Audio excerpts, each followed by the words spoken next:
Hi, what's up, Team Ugat at mga kapadyak at mga kapwa nating kabike to work. Ngayong araw na to, pag-uusapan naman natin kung applicable pa ba o recommended pa rin sa Pilipinas ang ultralight bikepacking at ultralight backpacking. At samahan nyo ako hanggang sa dulo ng video na to para malaman nyo kung ano ba yung pros and cons sa pagbili ng mga ultralight gears and equipment na gagamitin natin sa ating mga adventure. Tara!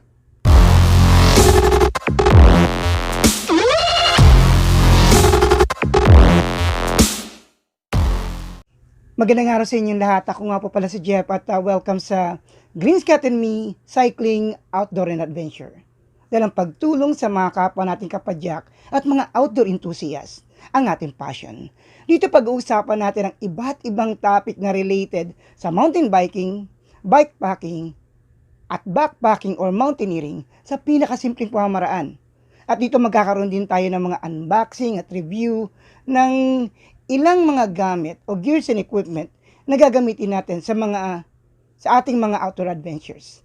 At kung bago ka sa aming channel, patuloy na panoorin ang ating mga video at huwag kalimutan mag-subscribe sa ating channel at pindutin ang notification bell para makareceive kayo ng notification sa tuwing magkakaroon tayo ng mga bagong video at mga update.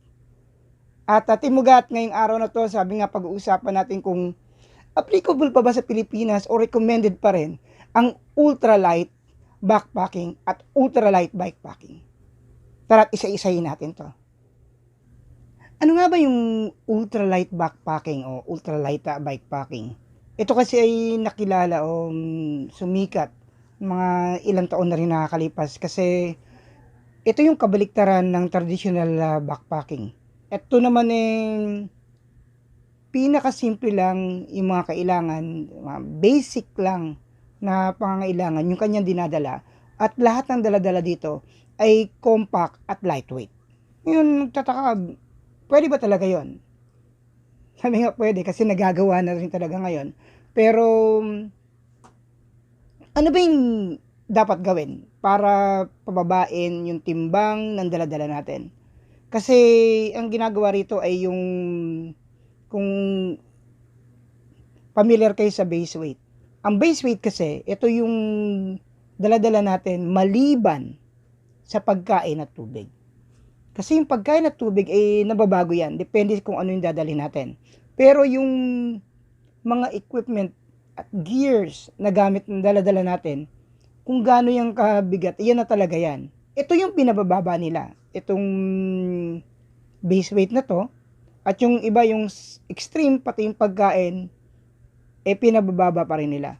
Yung mga extremist na super ultra light backpacker na sinasabi nila. Ngayon, ano ba yung recommended? Meron akong mga nabasa rin at mga napanood na documentary at yung mga backpacker na ultra light backpacker, influencer din. Usually, yung iba ay 4 kilos to 7 kilos ang base weight na dala-dala nila.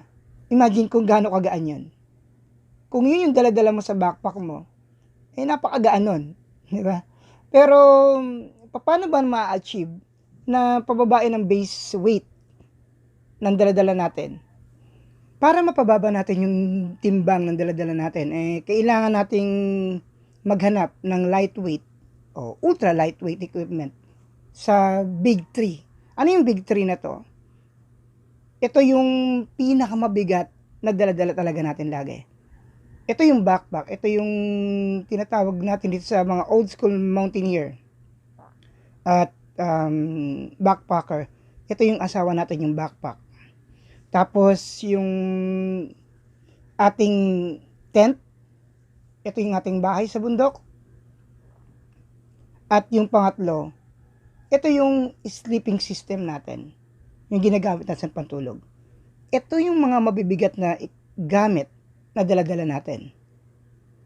At kalimitan, ito pa rin yung pinakamahal. Kalimitan na nag-ultralight, nagsisimula pa lang sa ultralight backpacking, ito talaga yung pinapokus nila na mapababa yung timbang. Kasi sobrang bigat ng mga to. Kapag napababa mo yung timbang nito, napakalaki ng ibababa ng timbang ng base weight na magiging dala-dala mo. Like yung backpack, yung traditional na backpack, medyo mabigat talaga yan. May umaabot niya ng 2 kilo. Medyo mabigat siya. Yung iba nga backpack pa lang mabigat na eh. Pero may mga nabibili ngayon ng mga backpack na napakagaan na. Yung isang nakita ko ay considered as super ultra light backpack. Wala pang kalahating kilo yung bigat ng backpack niya.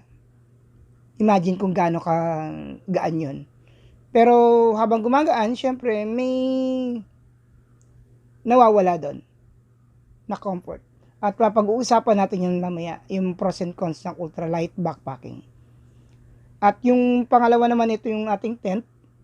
Dahil sa technology ngayon ay marami ng tent na napaka gaan ngayon. May mga tent na wala pa rin kalahating kilo. Meron ka ng tent na dala-dala. Parang type lang dala mo pero tent talaga yon. Not like yung traditional na mountaineering tent na akin yata ay 2 kilos mahigit yung bigat nun. Imagine that, 2 kilos mahigit na tent, tapos pababain mo ng 1 kilo o 1.5 kilo. Ang laking kabawasan na yun sa base weight ng dadalhin mo. Yung iba nga ay nagtatarp na lang, naghahamok, para medyo mas magaan daw. Nasa inyo rin yun. At kasama rin yun sa option sa ultralight backpacking. At yung pangatlo, ito yung ating sleeping system. Anong binubuo nating sleeping system? Ito yung ating earth pad o yung sleeping pad, yung ating sleeping bag, at ang ating unan. Yung iba hindi nagdadala talaga ng unan, like yung mga dating mga mountaineer dito sa Pilipinas, hindi nagdadala ng unan. Kami hindi rin kami nagdadala. Kasi nga, medyo bulky yung unan at walang ibang purpose to kung hindi pantulog lang. Unlike now na meron ng mga magagaan at compact, kaya pwede ka na magdala nito. At hindi na masyadong makaka-apekto sa space o makakuha ng space sa iyong backpack. At yung iba, na-achieve yan yung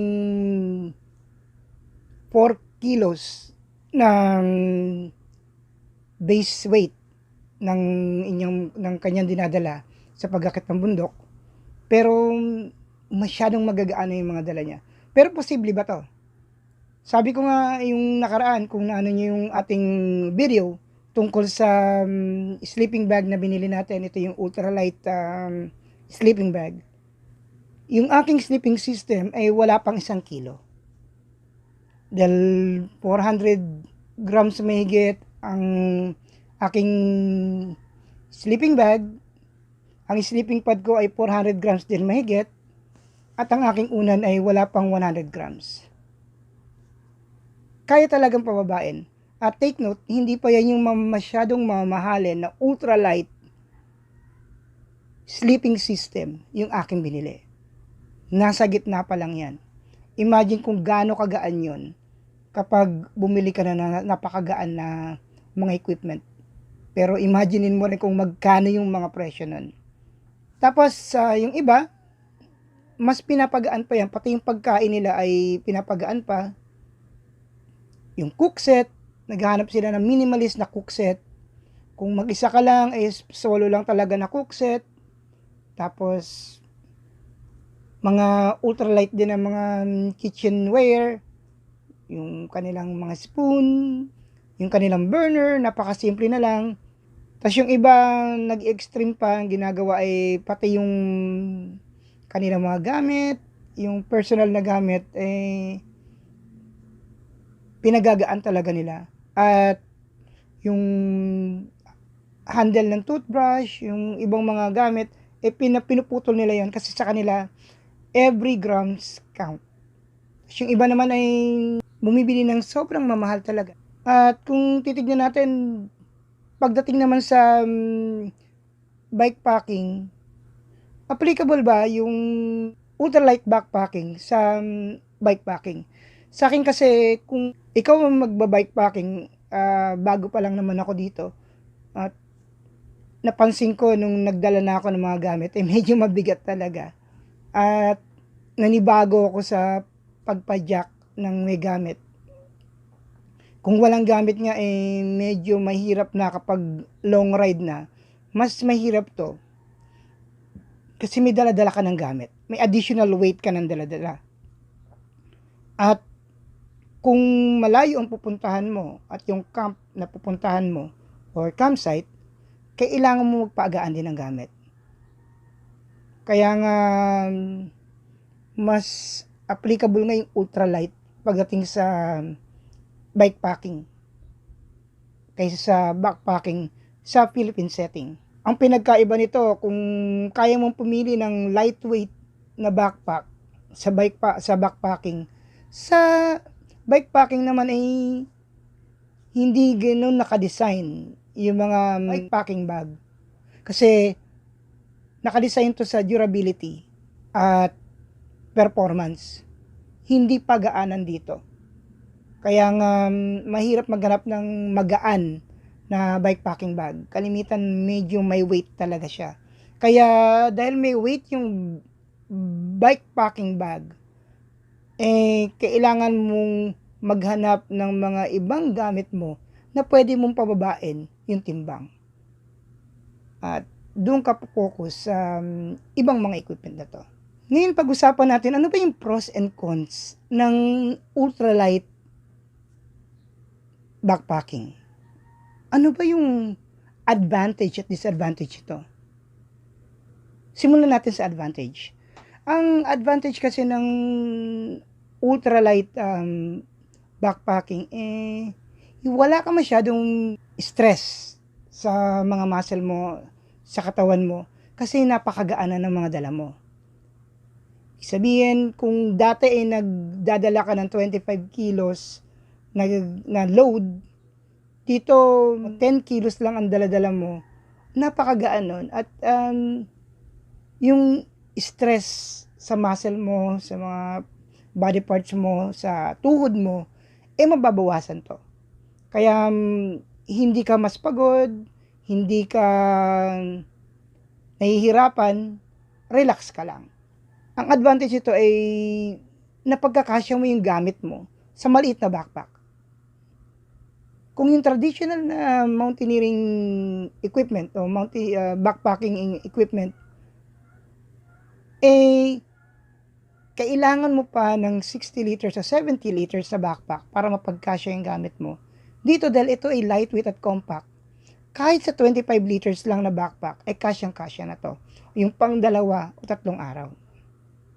Kasi napaka-compact ng mga gamit na to. Yun yung mga advantage ito. Ito talaga yung pinaka-advantage niya.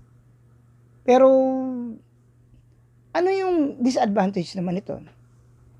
Ang disadvantage kasi ng ultralight backpacking, yung iba, lalo ng mga extremist, nawawala na yung comfort. Sobrang basic na lang yung dinadala nila. Na dahil basic lang yung dinadala nila, pag merong extraordinary na nangyari, nahihirapan naman sila dito. Kasi nga, wala silang pang buffer. Like sa lamig o sa mga ibang pangyayari, yun yung problema. Pag merong untoward incident na nangyari, dahil hindi mo nadala yung ibang gamit mo, ikaw yung magsasuffer dito. Ano pang isang disadvantage dito? Ang isa pang disadvantage dito na ramdam, lalo na mga baguhan na mga backpackers o mountaineer, yung presyo nito. Habang gumagaan at nagiging compact yung mga gamit na binibili natin o nabibili natin, mas lalong nagmamahal yun. Imagine this. Itong earth pad, itong sleeping pad na to, 3,000 plus to. At ang weight niya ay 476 grams. Pero, yung mas magaan dito, na ibang sleeping pad at mas kilala pang brand, nagkakahalaga ng halos doble ng presyo nito. Yung iba 6,000 mahigit, 7,000, 8,000 para lang sa isang sleeping pad. At isa pang problema dito ay yung availability nito. Usually yung mga ultralight at super ultralight equipment ay mga pasadyang gamit to na ginagawa ng mga mountaineer din at backpackers. Sila din yung gumagawa nito. At dahil ito ay made to order, hindi ka makakabili nito kung saan-saan lang. Kaya medyo mahirap maghinap din ng ganitong mga klaseng equipment. Ang isa pang disadvantage ito ay yung durability at quality ng equipment. Imagine na yung ordinary tent na 2 kilos mahigit or 3 kilos, mapapagaan nila ng 1.5 kilo na tent. Hatiin nila yung timbang. Saan nila tatanggalin yun? Sa materials yun. Ibig sabihin, mas manipis yung materials na gagamitin, at kung mas manipis yung gagamitin, may problema ka doon in a long run. Kasi dapat magiging maingat ka sa mga gamit na to. Hindi gaya ng mga traditional na mountaineering at backpacking equipment na alam mo talagang matibay at hindi basta-basta napupunit at nasisira. Dito, kailangan maingat ka. Kasi pag nasira to, sayang naman. Ang mahal-mahal, di ba? Tapos masisira lang. At yun yung mga disadvantages ng ultralight backpacking. Yung mga equipment ito,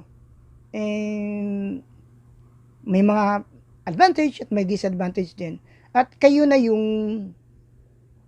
mag-balance tungkol dito. Kaya nga nung mga nakaraang taon may mga debate ng mga traditional na backpackers at mountaineer at mga ultralight backpackers. Sinasabi ng mga traditional na backpackers na bare bone lang yung mga gamit nyo, na wala ng comfort, iniiwan nyo na lang yung ibang mga equipment na pwedeng magpais ng situation mo. Pag nandun ka na sa campsite, diba, mas relax ka dapat kung may mga iba kang dala. Ito naman sinasabi ng isa, kaya nila ginagawa yon kasi para walang damage sa kanilang katawan at hindi sila mahirapan. Kasi sa kanila pag umakyat sila ng bundok, through hike sila ilang linggo, ilang buwan na umaakyat. Hindi gaya sa Pilipinas tayo, mostly ay day hike lang. Yung iba ay overnight. Konti lang yung nagmumultiple day hike. Ang gumagawa lang nun ay yung mga nagme-major. Hindi kasi ganun sa kanila. Mas iba yung yung klase ng backpacking o hiking nila doon. At yung iba na nagkakaroon ng misconception pagdating sa ultralight backpacking.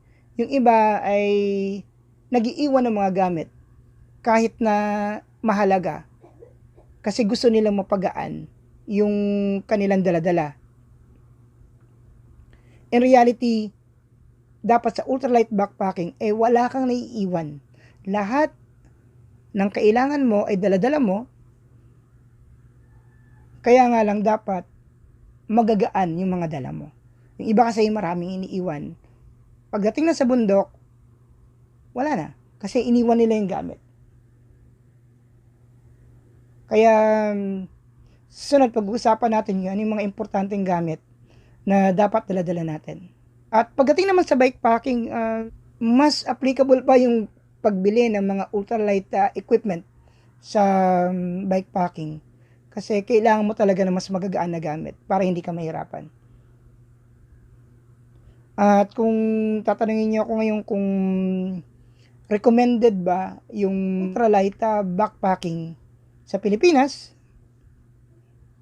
o ito ba'y applicable, applicable pa rin naman in a sense. Pero sabi nga natin, sila ginagawa nila yon kasi gusto nilang mapagaan yung mga dala nila kasi sobrang tagal nilang naglalakad sa bundok. Hindi gaya sa atin na ilang araw lang tayo naglalakad at ilang oras lang. At recommended ba to? Highly recommended ba sa lahat? Ang tingin natin ay hindi to highly recommended sa mga baguhan na umakit na bundok. Lalo na yung mga bago pa lang talaga na nagsisimula pa lang. Kasi napakamahal nito. Paano pag nagsawa ka? Ang laki ng pera na ginamit mo para sa mga equipment tapos hindi mo rin gagamitin. This is recommended sa mga tao na matagal nang umakit ng bundok. Na alam nilang gagamitin talaga nila yung gamit. Pero yung mga baguhan, I doubt na bibili yan ng backpack na halagang 10,000 or 15,000 na backpack. Pag baguhan, bibili yan ng backpack na halagang 1,200. Diba? O baguhan ba, may bibili ba ng 30,000 o 40,000 na tent? Hindi yung bibili ng ganung kamahal na tent. Ang bibili na tent niyan ay 3,000 o 5,000 lang na tent. Kaya nga hindi to recommended sa lahat. Pero sabi nga, hindi ka naman kailangang mamili sa between traditional na backpackers at ultralight backpackers. Pwede ka namang in between. Na meron kang comfort at durability ng gamit gaya ng mga traditional backpacking equipment at magaan din to. Pero hindi kagaya ng mga ultralight. Medyo magaan lang siya. Pero mas mura siya ng konti kaysa mga ultralight equipment.